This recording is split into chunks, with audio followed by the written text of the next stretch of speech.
नमस्कार दोस्तों। आज की कहानी है कभी कभी जवाब देना भी जरूरी है। चेहरे पे 12 बजे हुआ था। दुर्गा जी आज बहुत गुस्से में नजर आ रही थी और इस गुस्से की वजह उनकी बहू शिल्पी थी। पूरे घर में दुर्गा जी की ही हुकूमत चलती थी। उनके खिलाफ जाने की कोई सोच भी नहीं सकता था। यहाँ तक कि उनके पति की भी हिम्मत नहीं होती थी कुछ कहने को। दुर्गा जी के 2 बेटे थे। बड़ा बेटा कार्तिक और छोटे बेटे का नाम शुभम था। शिल्पी उनके बड़े बेटे कार्तिक की पत्नी थी। शिल्पी और कार्तिक की शादी को अभी 2 महीने हुए थे। दुर्गा जी को घर की हर चीज़ उनके हिसाब से ही होता, चाहे कुछ भी जो उन्हें चाहिए। शिल्पी और कार्तिक की शादी बहुत ही धूमधाम से हुई थी। शादी ब्याह में आप चाहे कितनी भी कोशिश कर लो, कोई ना कोई रिश्तेदार गुस्सा हो ही जाता है, कुछ न कुछ कमी निकाल ही लेते हैं। शादी में शिल्पी के पापा ने खाने पीने से लेकर मेहमान नवाजी की सारी व्यवस्था कर रखी थी, लेकिन फिर भी दोनों पक्षों के रिश्तेदारों में कहासुनी हो गई। कहासुनी अब झगड़े का रूप ले रही थी कि कार्तिक के पापा अपने पक्ष की गलतियों और दुर्व्यवहार को देखते हुए तुरंत हाथ जोड़कर लड़की वालों से माफ़ी मांगने लगे। ये देखकर शिल्पी के पापा भी आगे आए और वो भी हाथ जोड़कर माफ़ी मांगने लगे। इस तरह से मामला शांत हो गया और शादी की रस्में पूरी हुईं। और इन सब बातों से अनजान दुर्गा जी बिल्कुल अनजान थीं, क्योंकि वह उस समय वहाँ मौजूद नहीं थीं। जब दुर्गा जी को इन सब के बारे में पता चला कि उनके पति ने लड़की वालों से हाथ जोड़कर माफ़ी मांगी, तो वो गुस्से में आपे से बाहर हो गई और अपने पति को बहुत बुरा भला सुनाने लगी। क्या ज़रूरत क्या थी माफ़ी मांगने की? लड़के के घर वालों की खातिरदारी करना उनकी जिम्मेदारी थी। इतने बड़े घर में उनकी लड़की की शादी हो रही थी, तो लड़की का पिता हाथ जोड़कर खड़े अच्छा लगता है। जब औकात नहीं थी इतने बड़े घर में बेटी की शादी की, तो क्यों की? इतना संस्कारहीन परिवार मैंने आज तक नहीं देखा। उसी दिन से दुर्गा जी की आंखों में शिल्पी गड़ने लगी थी और घर में कुछ भी होता तो सारा दोष शिल्पी के सिर पर मढ़ देती और ताने देने से पीछे नहीं हटती। नहीं तुम में कोई संस्कार है और न ही तुम्हारे परिवार वालों में। जब औकात नहीं थी तो इतने बड़े घर में बेटी की शादी ही क्यों की?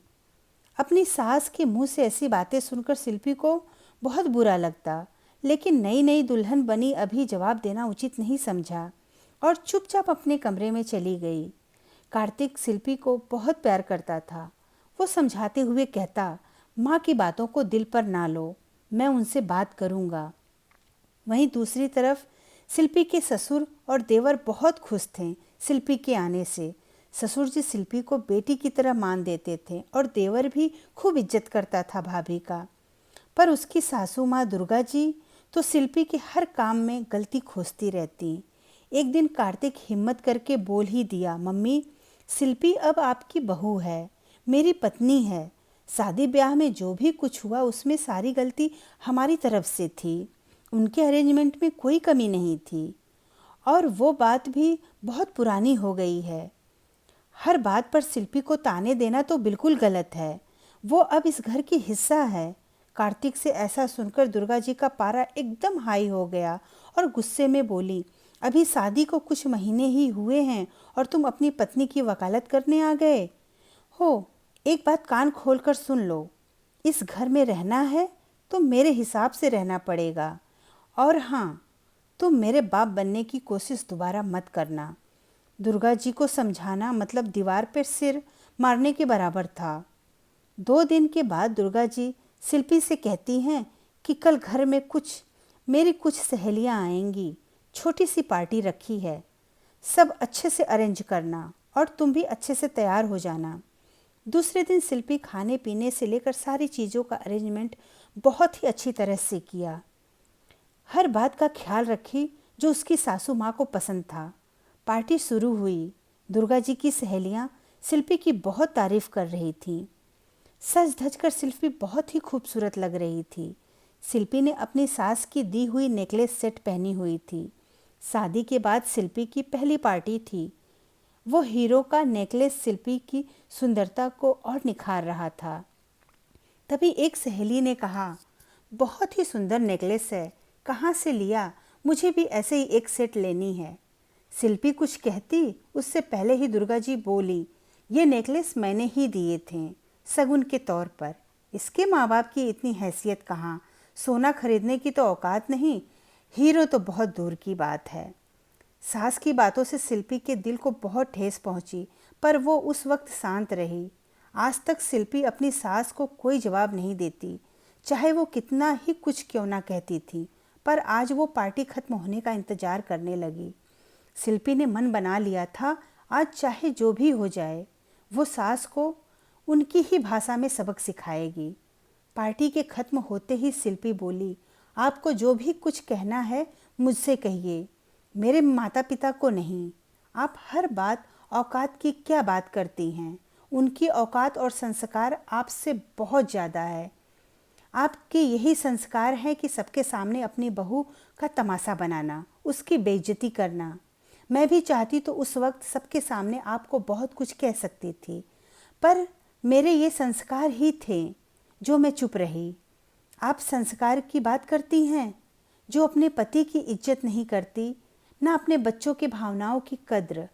और हाँ, ये जो मैं हिम्मत करके बोल पा रही हूँ, मेरे ससुराल के संस्कार हैं जो मुझे मेरी सासू माँ से मिले हैं। आज शिल्पी ने अपनी सास को उनकी ही भाषा में समझा दिया और साथ ही साथ अपने दिल की भड़ास भी निकाल ली। और आखिरी में बोली, मम्मी जी, ये सब आपसे ही सीख रही हूँ। शिल्पी की बातों को सुनकर दुर्गा जी गुस्से में तमतमाते हुए अपने कमरे में चली गईं। शिल्पी का ये नया अवतार देखकर सभी चौंक जाते हैं। सबको देखकर शिल्पी कहती है, आप लोग मुझे माफ़ कर दीजिए, लेकिन मैं अपने मम्मी पापा के खिलाफ कितना बर्दाश्त कर पाती, इसीलिए मुझे ना चाहते हुए भी बोलना पड़ा। इतना सुनकर ससुर जी बोले, कभी कभी जवाब देना भी ज़रूरी है। हर रिश्ते की मर्यादा होती है जिसे प्यार की डोर से बांधा जाता है। लेकिन दुर्गा को ये बातें कहाँ समझ में आए। उसे तो बस अपनी ही चलानी है, चाहे वो गलत हो या सही, जायज़ हो या नाजायज़। लेकिन मुझे उम्मीद है कि तुम्हारी बातों से दुर्गा में कोई बदलाव आए ना आए, लेकिन तुम्हारे मम्मी पापा के खिलाफ अब वो कुछ नहीं बोलेगी। इतना सुनकर सभी मुस्कुराने लगे और इसी वजह से दुर्गा जी शिल्पी से नाराज़ थी। धन्यवाद दोस्तों, मेरी कहानी अच्छी लगी तो सब्सक्राइब ज़रूर करिएगा।